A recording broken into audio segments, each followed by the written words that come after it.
Revolution Radio proudly presents, live from the heart of the Blue Ridge, Roanoke, Virginia. It's the Just Bernard Show with host Bernard Alvarez. Join Bernard as he shares topics that reveal the real matrix and empower your human experience, including world liberty, the esoteric, suppressed technologies, spiritual ascension, and human consciousness.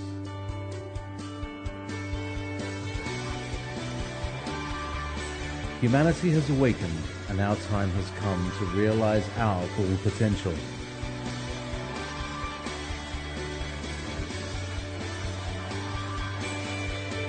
And now, live from the Star City, your host, Bernard Alvarez. For those of you that don't know, Stephen Mehler was a student and disciple to, and friend, of course, to the Egyptian-born Egyptologist and indigenous wisdom keeper, Hakim. Stephen has written 2 books, The Land of Osiris, Adventures Unlimited Press in 2001, and From Light into Darkness, The Evolution of Religion in Ancient Egypt, based on his work in collaboration with Hakim. And Stephen's researched for 40 years in this area. Stephen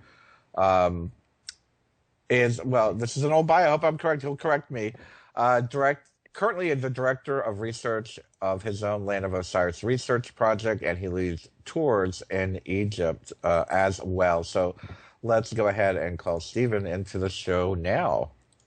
Well, we're very happy you were able to join us for this last hour today. It's been quite a while since you've been on the show, so I'm very glad to have you back on here again today. I'm glad to be here myself. Thank you. So, Stephen, let me start off. I'm going to put you on the spot right away. Go right ahead. You were a student of Hakim, and I'd like to start off the show with what was probably the greatest thing that he ever taught you. Wow. I mean, I don't know if I could put it down to just one thing. The main thing is that, which is the thrust of our work and what we call the Kemet school, in that there was a previously highly advanced civilization in ancient Egypt, well over 10,000 years ago. In fact, advanced civilizations all around the planet, which flies in the face of what academic theory, which basically says civilization is less than 10,000 years old. So we present the evidence of advanced machining, of advanced technology, and of an advanced system that was ancient Egypt. And that was his teaching. And yeah.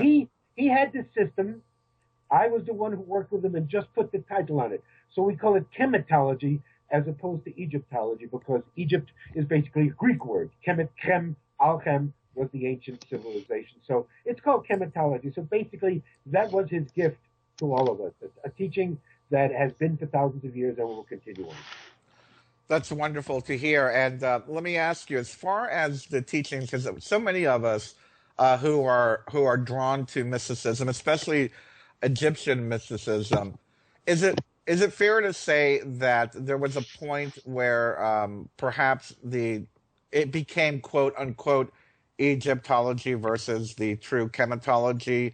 And the reason why I bring this up is because of orders like the Golden Dawn or Masonry. They kind of changed the Egyptian mystical schools a little bit, and I'm wondering what the difference is to you. Yes, well, you're correct, but you could say that it is these Western mystery schools, particularly the one that I was most affiliated with, the Rosicrucian Order, but the Masons and Theosophical Society, they are keeping what was the remnants of what was the ancient way. So they're the only remnants that we have left in the modern day of what was the ancient teachings. Egyptology could be said to have been started by the Greeks. The Greeks come into Egypt around 2500 BCE, maybe 1500 BCE, and they look at the system through their own filters, their own eyes. They are a patriarchal people, so they see kings and their sons, and they think that's what the civilization was about. So really, the Greeks were the beginnings of Egyptology. It's actually only become a formal academic discipline since the late 1800s, about 150 years. So, but it actually starts with the Greeks, because the Greeks were the ones who misinterpreted what was going on there. I mean, ancient Egypt was a matriarchy. Descent went from mother to daughter, and the Greeks never saw that, never recognized that, neither did the Romans, and never understood it. Wow. And that would lead me to my next question to you. What was the culture like when it comes to, let's say, well, first of all, the religion? Was it a religion or was it a lifestyle? Was there equality amongst men and women, or was there patriarchy over matriarchy, or vice versa? Oh, it was all of the above. Now you're looking at, because if we're just looking at what Egyptology says, you're looking at about 5,000 years of history. We say, going back 25,000, 30,000, 65,000 years of cycle. So religion begins in Egypt. That is what I wrote. I wrote 2 books with Hakim's guidance. My first book, The Land of Osiris, is really an introduction to what we call Kemetology, the system, the teachings. And my second book, From Light into Darkness, The Evolution of Religion in Ancient Egypt. So in that second book, which we're going to be featuring a lot on this tour we're coming up, and we'll speak about the tour because we still have openings for it, we're going to talk about how modern Abrahamic religions, Judaism, Christianity, and Islam, all evolved out of what was called the religion of Amon, religion that began in Egypt perhaps 4,000 to 5,000 years ago. Oh my. Wow. So, and it's funny because right now people are going, "Oh no, Christianity is not Egyptian." Oh well, give us some of the parallels. Some of the parallels. You don't know the feedback that I got from my first. I mean, I was born into a long line family of Orthodox Jews. My father broke with that. I'm only a second generation American. Both my grandparents, mother's side, father's side, come from Eastern Europe. And my father's side had 10 generations of a rabbi or Talmudic scholar. So I come from strict Orthodox Judaic background. However, I rejected Judaism as a teenager. And so I was called a self-hating Jew after my book came out. Saying that Judaism came from Egypt, that's blasphemy to Judaic scholars, to real Orthodox Christian Jews who say, no, it was an original revelation. God talked to Moses. And then Christianity has started to believe, no, Judaism failed. So Christianity was an original revelation that Jesus came down for us. And then Islam says, oh, no, Judaism and Christianity got it wrong. They had the right God, but the wrong teachings. So Muhammad had to get the direct message from Allah, and that's Islam. They're all saying the same thing. We're right, you're wrong, us, them. And it all comes out of the religion of Egypt. It's easy. I mean, I can do parallels. My book is full of chapters of parallels of how a lot of the prayers of Judaism are strictly come from ancient Egypt. One of my teachers, and this was back when I was a teenager, had told me, he said the word Amen comes from Amon. Is that correct? That is correct. One of the basic teachings, and we discussed that before, from the Land of Osiris, when we lay out the basic teachings of Egyptology, of Kemetology, one of the first teachings Hakim gave us is what is called the 5 stages of the sun. 5 movements the sun makes daily, which represents stages in our evolving consciousness and stages in our prehistory. So there are 5 of them. It goes Kheper, Ra, Un, Aten, Amen. Amen being the last stage. So Amen is the stage of darkness, hidden. It is the stage we're in now. It means things of dichotomy. There's us and them philosophy that exactly has been the philosophy of the last 5,000 years. It is the age of Amon, the age of patriarchy. So we relate that to that. But, it's interesting. When I give a lecture on this subject, I'd often talk about Amon, Iman being the 5th stage of the sun, which means darkness, means hidden. So we have all been taught in our prayers, Judaism, Christianity, and Islam. We say this phrase after a prayer. In Hebrew, Amen. English, Amen. In Arabic, Amin. All means the same thing. Thy will be done. So let it be. Praying to God that your prayer should happen. So let it be. Thy will be done. But in actuality, the ancient translation of the word would be, so let it be hidden. So let it be in darkness. And that's exactly what the Abrahamic religions have brought the world. Their origin, their impetus, their supposed raison d'etre is to bring light, to bring humanity together, from Judaism, from Christianity, and Islam. Yet, there has not been a system that human beings have evolved that has separated people more than modern religions. Oh my! You must have been listening to the show. I was just talking about that.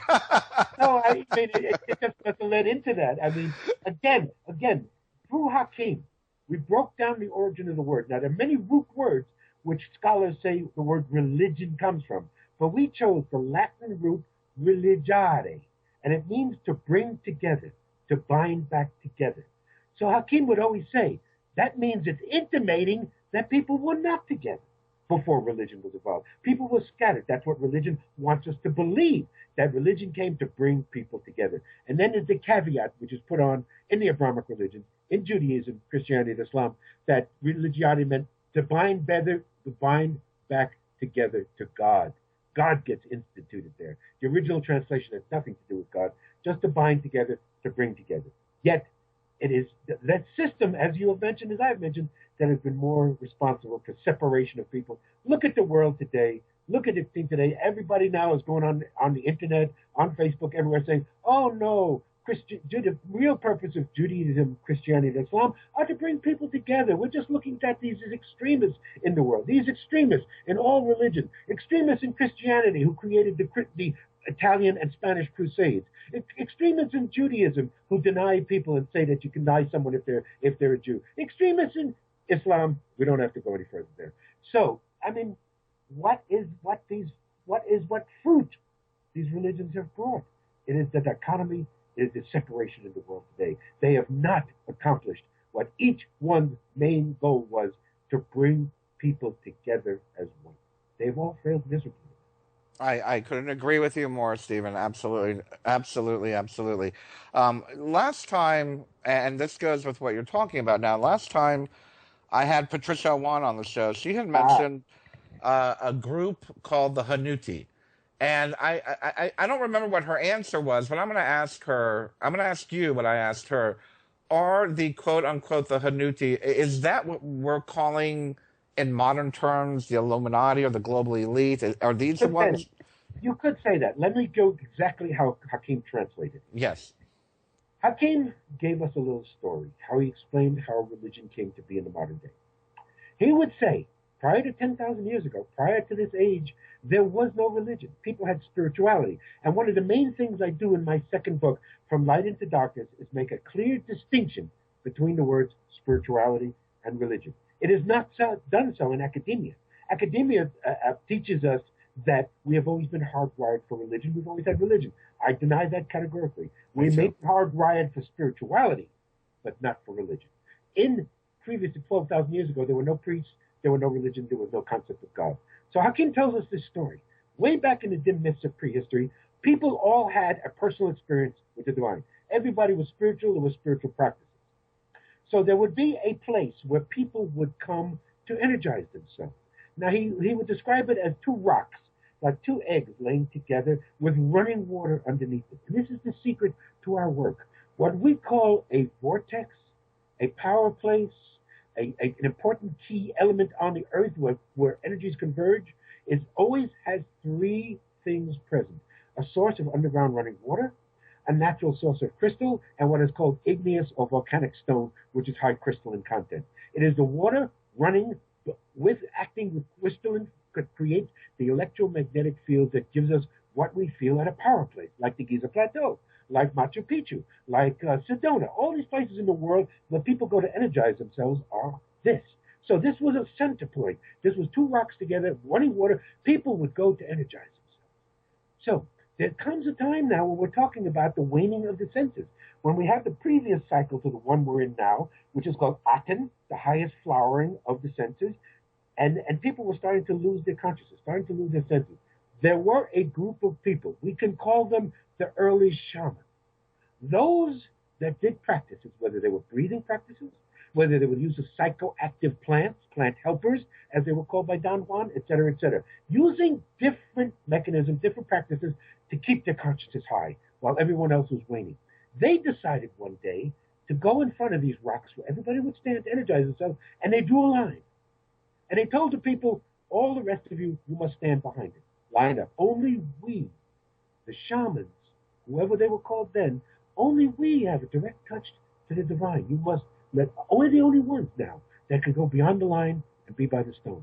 And as Hakim would say, well, the people would gladly give a piece of bread, a piece of colored metal like gold or silver, just to stand in line. No problem. Well, then they built a gate. in front of it. Then they built a hall. Then they built a front gate. Then everybody couldn't go out but had to stand outside. This is how the temple was built. This is how the temple was created. And these were the Hanut. These were the people who came to the food-producing people, we could say the farmers, and say, you folks produce more food than you need. We have now created this temple, this place where we go connect with the divine. Why don't you give us a third of your harvest, a quarter of your harvest to the temple every year, and we will take care of this thing that you're wearing. They then started to ask the people, this physical envelope, nobody ever cared about it before. In the ancient days, probably the ancient Egyptians, Kemetians, we call them, did exactly what some of the Tibetans do today. They would break the bones of the body, put it on a platform, and leave it out for the animals. It was not important.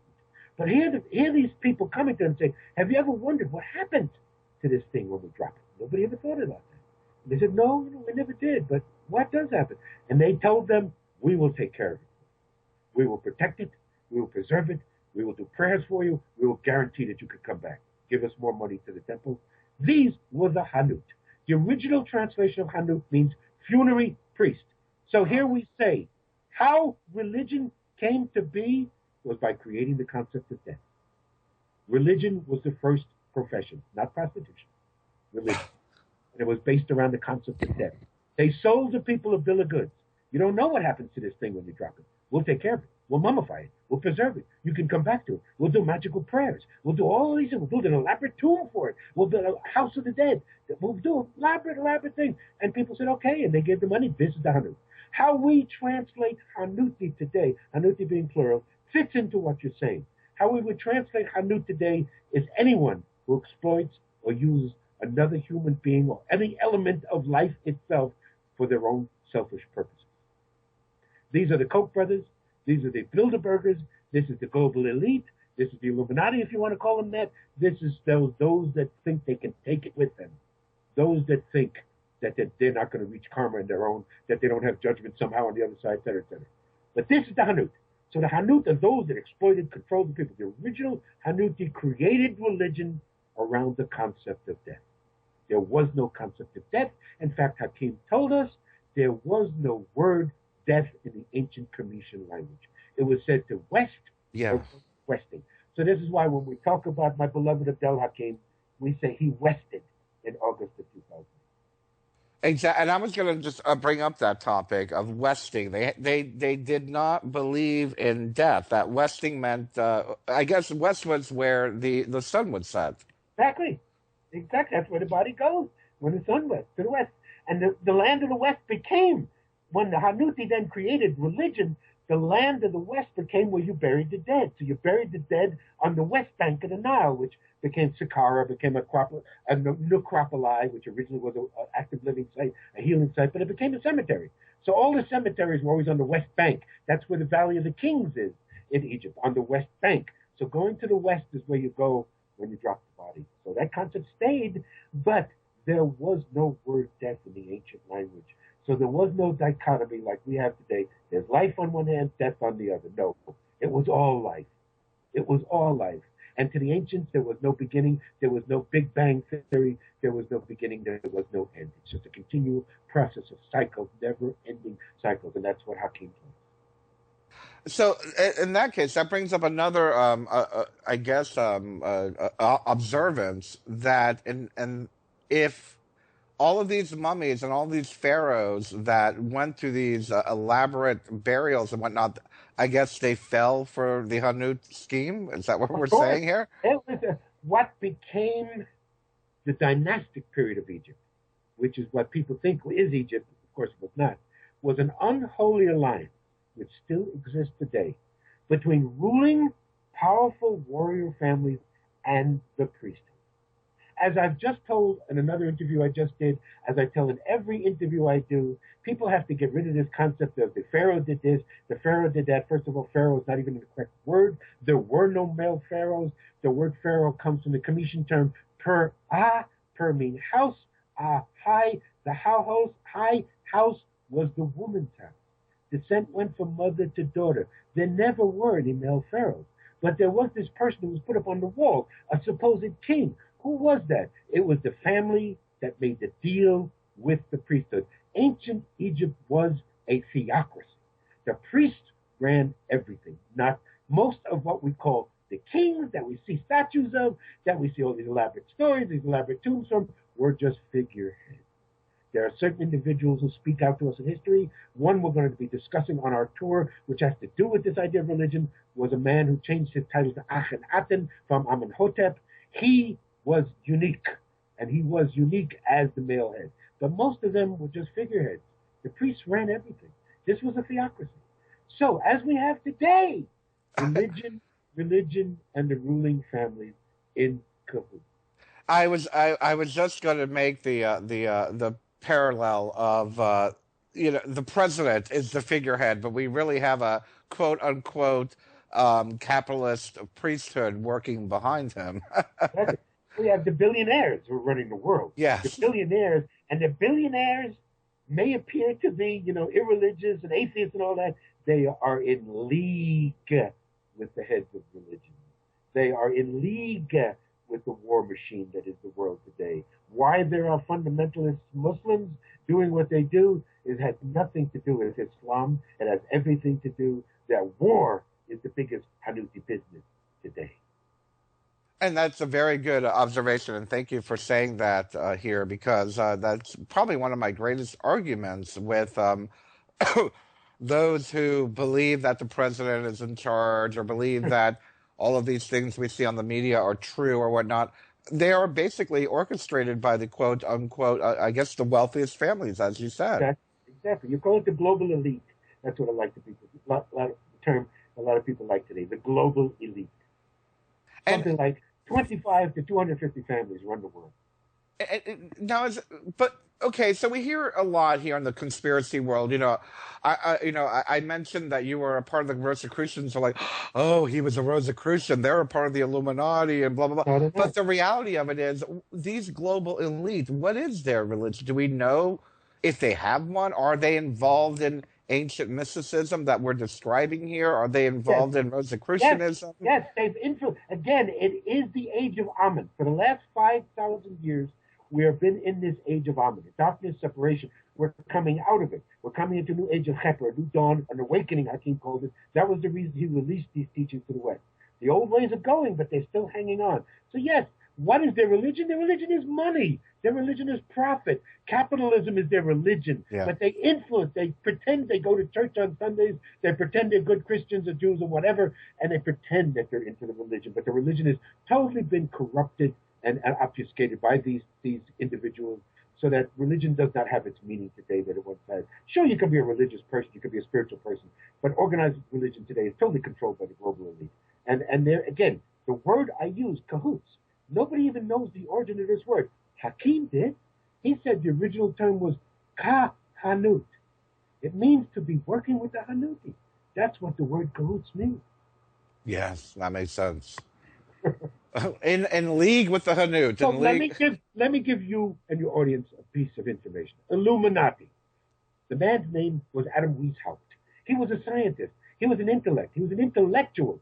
What he wanted to do in 1775 in Bavaria, where he created the Illuminati, was to go away from religion. Yeah. Religion had too much influence on. He was a scientist. He believed in science. He wanted logic and reasoning. The Illuminati was invented, the illumined ones, the ones in the light, to bring the truth of ancient science to the world. This is why they were influenced by. And the original Masons, the original Rosicrucians, these organizations were started to keep sacred truth, to keep hidden wisdom away from the organized religions who were burning books and destroying them. People don't know. They say Rosicrucians, and they get upset. Do they know that some of the prime people put at the stake by the Catholic Inquisition were the Rosicrucians? Yeah. Were the Masons? Friday the 13th. Isn't that a day that they killed all the Rosicrucians, I believe? Right. No, it was the Knights Templar. Knights Templar. Knights Templar. August 9th, 1309. Friday the 13th. The Pope and the King of France declared war on the Knights Templars. That's why 13 has been unlucky. Never considered unlucky before that. It is actually a lucky number. It's actually the number of Osiris. It's a number of resurrection, of transformation. It's a sacred number to the Maya, 13. But I actually like 13. Only in the West, after 1309, when the Templars were attacked and basically destroyed by the Catholic Church with the King of France. It became Friday the 13th. Wow, your wonderful information, your wonderful sharing has opened up so many more questions, and I can't help to ask you this then. Is it fair to say that what we're talking about here, and I've talked about this before. I did a video about a year ago, which happens to be one of my most popular videos on YouTube about what is the Illuminati and should we be afraid of them? And I talked a little bit about what you said about Weishaupt and whatnot. It seems like this modern concept of the Illuminati, and Terry will tell you. I have Terry Joyce on with us as well, and she's joining us live from Los Angeles. And she's been around where in Hollywood. She lives in Hollywood. And Terry, tell us about these people that go to these Illuminati parties you mentioned. What is that? At first I thought, I was, studying it and reading it and whatever, and I thought, oh well, does this really exist or not? Are there really parties like this? But I was, having a rehearsal for a show that I was in, and one of the girls had a certain type of necklace around her neck, and another one of the actresses said, hey, that's Illuminati. And she goes, oh yeah, it's Illuminati. We have our parties. We go to our parties in Hollywood. And I go, you go to Illuminati parties? And she goes, yeah, they help you with your career and everything. And I was like, oh my God, it's true. That's when I realized it was true. I believe that she doesn't have a clue what it's about. I do too. But let me tell you, it is a fact. As I mentioned to Bernard, it is a fact. Whatever in the modern day can be corrupted will be. So you have I was involved with the Rosicrucian Order Amon in San Jose, California. It is corrupted today. I know Masons. I've been involved with the Masons. They have been corrupted too. The Illuminati is corrupt today, no doubt about it. There are people who do Illuminati ceremonies, like you mentioned, who don't have a clue what it was about, what the meanings are, and what the rituals are. So it is true. Today there has been, of course, the SS, the Nazis, Heinrich Himmler. They all took ancient rituals from metaphysical groups and corrupted them for power rituals. It's being done all around the world today. They're using Masonic tradition. They're using Rosicrucian tradition. They're using ancient rituals, ancient symbols for corruption, for power, for ego. That is the age we're in. But people have to understand that the origin of these systems go back to ancient Egypt, when there was what is known as the inner temple and the outer temple. There were the lay priests. The average priest who performed rituals, performed mummification, didn't know the secrets. The secrets were kept by those inner priests, the inner temple. That is the origin of the Rosicrucian Order, the Masonic Order, all of that, to keep the old ways hidden from the modern religious overseers. Again, the Inquisition tried to wipe out all of these groups. And so, but in the modern day, since the 16th, 15th, 17th, 18th, 19th, 20th centuries, these groups have all been infiltrated, and they've all become corrupted. Yeah, absolutely. I don't want to get into too deep of a discussion because we're coming up on a break in just a moment, but give us the website where people can find out information for the next tour that you're going to be doing in Egypt. Yes, it's going to be March 8th to 21st. It's still open. We are filling the tour nicely. We have a great group of people coming, doing it with Brian Foster, as well as with Yosef and Patricia Awyan. We're also telling people we have an extension. March 21st to 24th, we're going to Baalbek in Lebanon. This is the most amazing megalithic site in the world. Wonderful. It was just currently excavated in 2014. They found stones 1,700 tons. So it's www.kemetology.com. KHEMITOLOGY.com. The tour is still open. People can still get in. We're on the break. We'll be right back. And now, back to your host, Bernard Alvarez. Welcome back to the Just Bernard Show here on Revolution Radio at freedomslips.com. We are speaking with Stephen Mehler about ancient Egypt, about the Illuminati, about religion, and so much more. Stephen, welcome back to the show. Thank you for joining us for this last half hour. Thank you for having me. Stephen, I didn't have the opportunity, and I know this might be off topic, but last time I had you on the show, we didn't have time to discuss some of your work with the crystal skulls, and I would just love to have an overview of some of the work that perhaps you've done. And what can you tell us about this mystery? Sure. And actually, I came to this subject as in my capacity as an archaeologist. So I was looking at these items as perhaps being genuine ancient artifacts. The first experience came to me, I was working for the Rosicrucian Order, Amon in San Jose, California, as a staff research scientist, 1979. This was in San Jose, California. And a gentleman who lived in San Jose, a Mexican-American, he actually contacted us and said that he had been working with some business people in Mexico. He had some items. He wanted to know if we would exhibit them in the Rosicrucian Museum, et cetera, et cetera. What they were photographs of a crystal skull. That was our first experience. Now, I had heard about them before then. There is what is known as the famous Mitchell Hedges crystal skull, which has been the most written about, the most featured on television, movies, documentaries, etc. But I knew very little about them.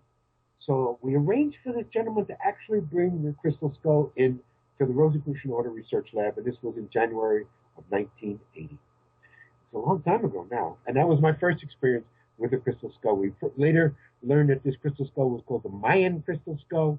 It was because of the person who had worked with it, and I later got to work with who I consider the two greatest researchers in the field of crystal skulls, which is Dr. Marcel J. Vogel and Mr. F.R. Nick Nocerino.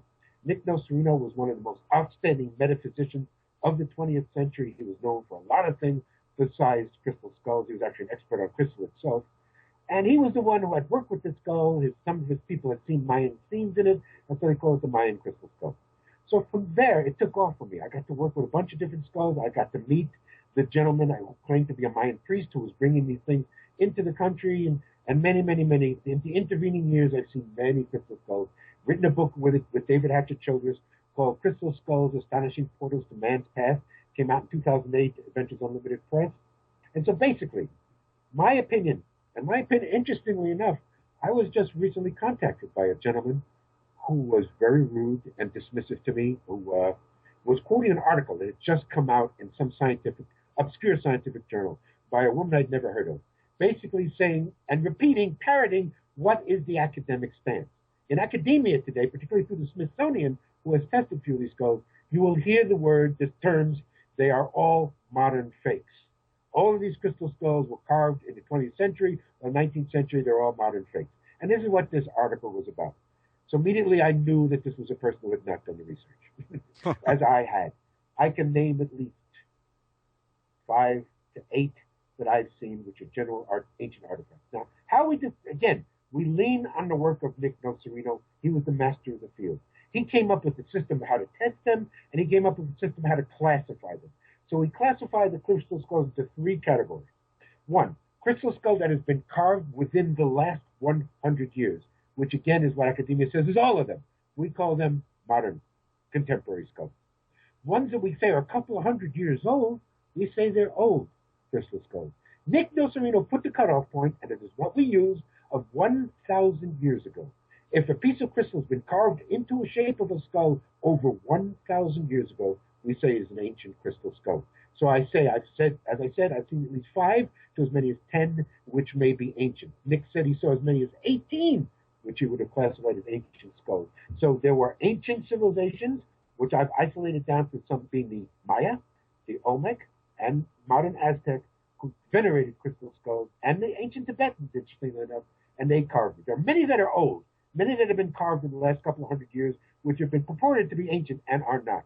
But there are many old ones out there. But the ancient ones are genuine, and there's some people may have heard of, people who are interested. There's Max, the Texas crystal skull, owned by Joanne Parks. Yeah. There's a skull called Einstein in Sedona with Carolyn Ford. There's others that are known as Shana Ra, which was Nick Nocerino's own crystal skull, which is owned by his daughter Michelle Nocerino. And there are others I could name, which I say are genuine ancient artifacts carved by hand. How we know the modern ones, they are machines. Oh, okay. So I guess you can see the mechanical functions on the scratches or. Yes, and the hand polishing.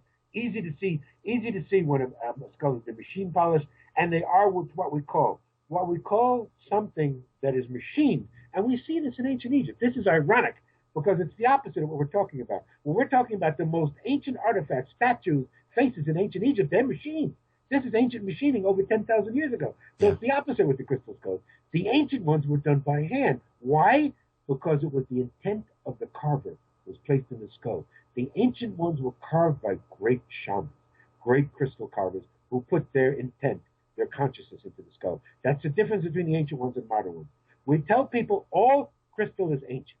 We can take a skull that was carved last week, tremendous power, tremendous energy. You can use it as a scrying tool, like a crystal ball. And scrying is an ancient technique where you take an unknown object, you meditate with it, you can see scenes within the skull. This is so-called that the gypsies used to do by reading a crystal ball. You can see scenes in a crystal ball, especially a clear quartz crystal one, or you can see it in your mind through psychometry. Right. You see images, you see things. Why? The ancient crystal skulls were the original computers.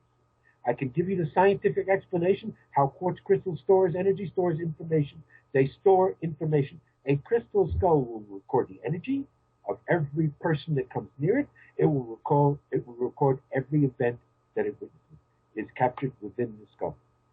So the ancient crystal skulls, they could give us incredible. In fact, as I told someone just recently, in 1983, I got to work with what was called the amethyst crystal skull, brought in by the same priest who brought in the Mayan crystal skull. This is 8 pounds of pure amethyst, dark purple, mottled with white, and an incredible specimen. Now, you can't scry with that. You can't see things in it because it's opaque, not like a clear quartz crystal. Right. But you can psychometry. I went into, which I do with all the crystals and crystal skulls. I went into deep meditation. What I saw, this is 1983, I saw the scenes of ancient Kemet, ancient Egypt, that I put in my first book, Land of Osiris, in 1998, that was not verified to me until I met Abd'El Hakim in 1992. In 1983, I saw the scenes, which became my first book, Land of Osiris, but did not know it until I met Abd'El Hakim. Amazing. So they were amazing shamanic tools. They were objects of ritual worship, veneration, and they were the tools of the ancient shaman. Now, you've tickled my mind for more information about crystal as a I don't want to say recording device, but a store of energy. It's kind of like I have myself have had gone into trance, and I have seen images of civilizations where so much information was recorded on crystal, and of course in this modern time we are using them for their particular frequencies with healing and divination and whatnot. Was crystal used at all? We would not have the 20th and 21st century if it was not for quartz crystal. We would not have our computers. Yes, yeah. I'm talking to you now. We would not have our timepieces. Every watch has a quartz crystal in it.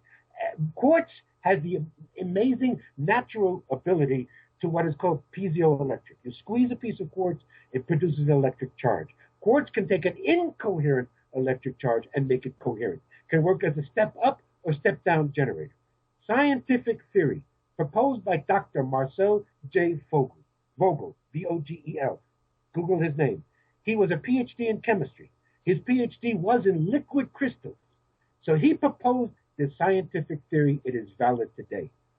Silicon, which is what quartz crystal is silicon dioxide. Yep. One silicon atom bonded to 2 oxygen atoms. Okay? It forms a 6-sided lattice in its structure, which is why all quartz crystal is hexagonal, 6-sided. Now, within the chemical lattice structure, there can be 2. This is strict mineralogy I'm giving you now, geology. This is not metaphysics. This is fact. You can look it up in any crystal book, crystallography, or mineralogy. This is fact. Quartz crystal, silicon dioxide, usually arranged in a crystalline lattice. There can be defects in the crystalline lattice. That's what's called a point defect or a line defect. For our purposes, we're just going to discuss point defects. You can actually have the crystalline structure of a piece of quartz crystal, silicon dioxide, and the silicon atom is missing. It's gone. It's missing. There's an empty bond structure in there. This is natural chemical fact. What can be occupied in there is energy. Energy by post-human thought. This is how, so in other words, a small, little tiny piece of crystal, I have many around, I could just bring one chart. A little tiny piece of crystal could have millions of point defects. A crystal skull could have trillions, quadruple trillions, quintillions of point defects. Almost infinite ability to store energy. What is that stored energy? Information. Information fields we know now in theoretical physics are energy fields. So our thoughts, activities, energy, it's all energy. It's all can be recorded within a crystal. This is not metaphysics. This is not woo-woo. Yeah. This is crystallography. This is Marcel Vogel's beautiful work to the world. This is how crystal stores energy, stores information. Beautiful. And now I want to go and buy another crystal. But again, we get people, and people have all these things, and it's a matter of fact that the most famous crystal skull, the one I mentioned, the Mitchell-Hedges skull, is not ancient. So what has happened is this woman named Joan Walsh, she's an anthropologist with the Smithsonian. She tested a couple of the crystal skulls. She tested the Mitchell-Hedges skull. She tested the British Museum skull. She tested another skull, which is well known. We all knew that these were modern skulls.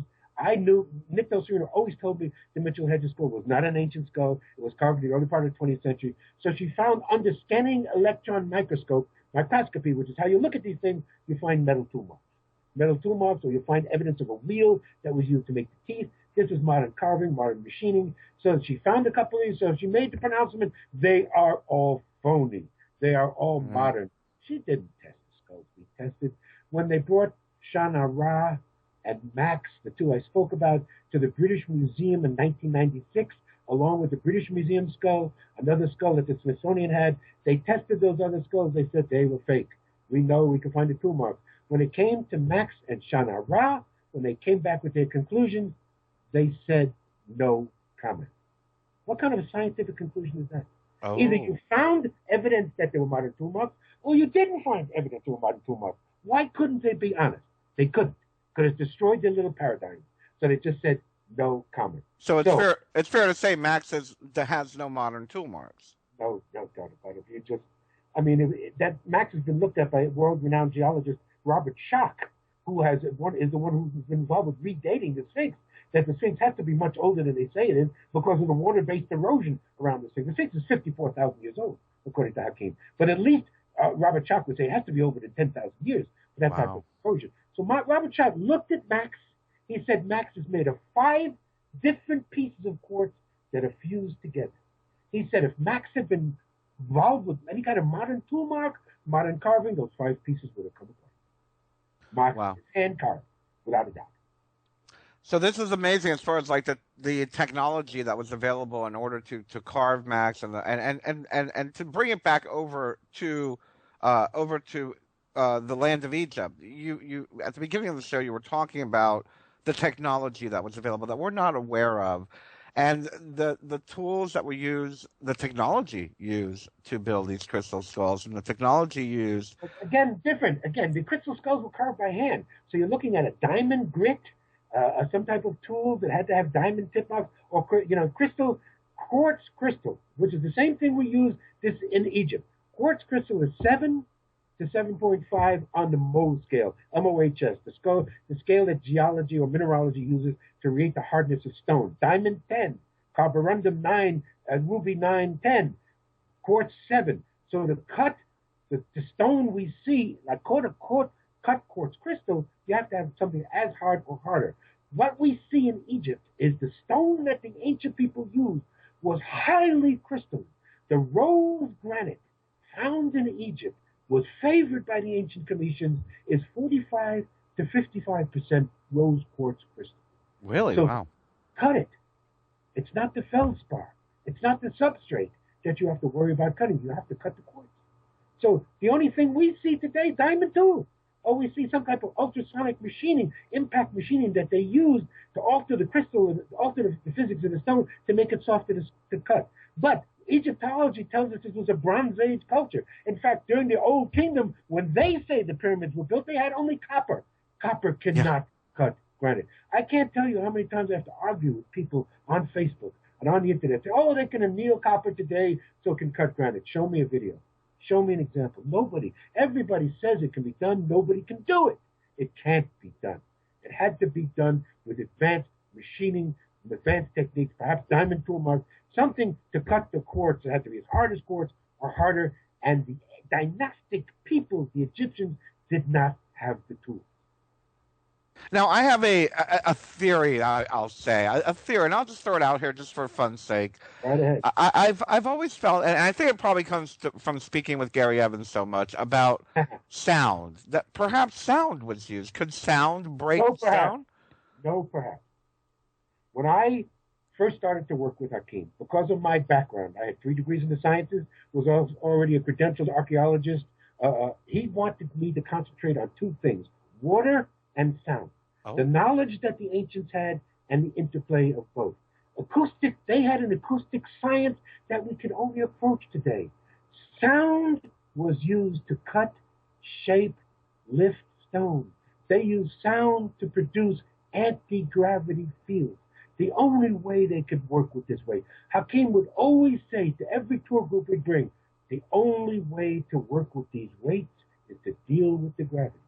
And we have the devices. We show, everybody comes on tour, there's devices that they have found in a tomb that are in the Cairo Museum that are perfectly mislabeled, that were spinning discs of schist stone that produced a sound vibration, reflected back. These 2 reflecting sound waves produced anti-gravity fields. That's the only way the pyramids were built. Oh, I so agree. I so agree. And what's so strange is that here we are in the modern world. We're very aware of sonic devices. We're very aware of. I mean, everyone's seen the commercial of someone singing and it breaks a glass or whatnot. Why is it so difficult to believe that sound can move something? Exactly. I even think they use sound to alter the physics of stone. An ultrasonic wave went through this granite, changed the chemistry, the physics of the molecules, made it easier to cut. But not with copper, still with advanced machinery. No copper. We believe, again, you probably heard the name Christopher Dunn, Chris Dunn. Yeah. The Master Machinist Engineer, who's written 2 amazing books, The Giza Power Plant and Lost Technologies in Ancient Egypt, Inner Traditions. I highly recommend them. Basically, he is proposing, they use what he calls impact ultrasonic machining. Tools where the feed rate, the head of it was spinning at thousands of RPMs per second, produced a sonic wave. Before the tool even touched the stone, it was altering the stone. Amazing, absolutely amazing, and very, very, I mean, very tangible for someone like me who looks at this stuff. We see, what's that science that people are working with now, where they're using sound to create different patterns? Cymatics. Cymatics. Yes. Hans Jenny, a Swedish, I think, scientist who was wonderful, who discovered many, many things. Sound is actually how our language was created. There's also a man named Stan Tenen, Tenn, who's worked with this, that use sound. If you put it through a sand on a membrane, it forms what we call the mother letters of Judaism, Christianity, of English, ancient languages, of Hebrew. It's how sound is how we came up. Sound was first, then became language and writing. Sound was first, and sound was sacred to the ancient peoples. This is why we say over 12,000 years ago, not only did we not have a written language, we did not have a spoken language. Sound was sacred. Sound was used for healing. Sound was used to cut, shape, lift stone. Sound was used to alter physics. But it was used to chanting, to raise vibrations, to raise our consciousness. But we didn't have a spoken language. We communicated telepathically. I agree. The great age. I believe that. And I think that, it's funny. In my book, the book that I published last year, I talked about that once you put it into a word, the meaning is lost. That's you're parroting Abd'El Hakim. This is what he would say about writing. If it had to be written down, it's not the whole truth. Yep. So he was an oral wisdom keeper. As an oral wisdom keeper, he venerated the oral tradition handed down from master to sage for thousands upon thousands of years. This is where the Illuminati came from. This is where the Rosicrucians and Masons originally came from the oral tradition. So he always had a disdain or distrust of texts, of written words. Everybody's always looking for the most ancient text. We're not. The ancient artifacts were not texts. They were machines. Now, we're running out of time here. We have about 7 more minutes. So I want to ask you about how old is, in your eyes, the Egyptian culture? I know modern world, the modern world says about 5,000 years. The Bible says 2,000, whatever. But how old? Cycles upon cycles. So there is no beginning. Hakim would place the beginning of these 5 stages. In other words, we are now coming out of Amon, going into a new Heper, new scarab, that's the scarab beetle, a new dawn of consciousness. He called it now the awakening. He said the last time we were in Heper was 65,000 years ago. First thing that was created were the underground tunnels, so they could bring water from the rich western desert, the underground river, to the present Nile Valley. First things they did, engineering-wise, were hydraulic engineering, tunnels. Then the first thing was the Sphinx, carved on the surface. He told us 54,000 years ago. 54,000 years ago. And that's how old she is. Wow. And if I'm not mistaken, modern science says man has been here, what, 2 billion years, perhaps? No. No. I mean, it's changing, but physical anthropology says modern humans are less than 100,000 years old. With basically supposedly 45,000 years to 50,000 years ago was Homo sapiens sapiens, who we are today. So if you're looking at human, Homo, yes, Homo sapien, yeah. Modern man, they say, is less than 100,000 years. We say a couple of 100,000 years. Hakim said we're millions of years old. We have been here through many cycles. And I think this is a very good point to leave off on, is the cycles. Explain, if you can, within the next 2 or 3 minutes, cycles are not linear. What is a cycle versus a timeline? Right. These 5 stages of the sun, again, starts with Heper, the scarab beetle, the dawn. Ra, the sun at noon, which is adolescent consciousness. Un, which is the sun in the afternoon, which is mature consciousness, the wise. Aten, the wiser, the sun of its full flowering. When we are in the stage of Aten, it is said that everyone has a degree of enlightenment. This was the age, again, when the pyramids were built. No priests, no kings, no religion, no God. Then we go to Amon, darkness, the hidden, which we are now, where we go through the darkness and separation, and we have to come out and go. So the cycles are forever. I mean, there's no time limit. Again, this present cycle, 65,000 years, but the cycles themselves are indeterminate. We don't know how long Aten was. We don't know how long Un was. We say Amon, the 5th stage of darkness, is usually the smallest in terms of years. So it's 5,000 plus years. Right.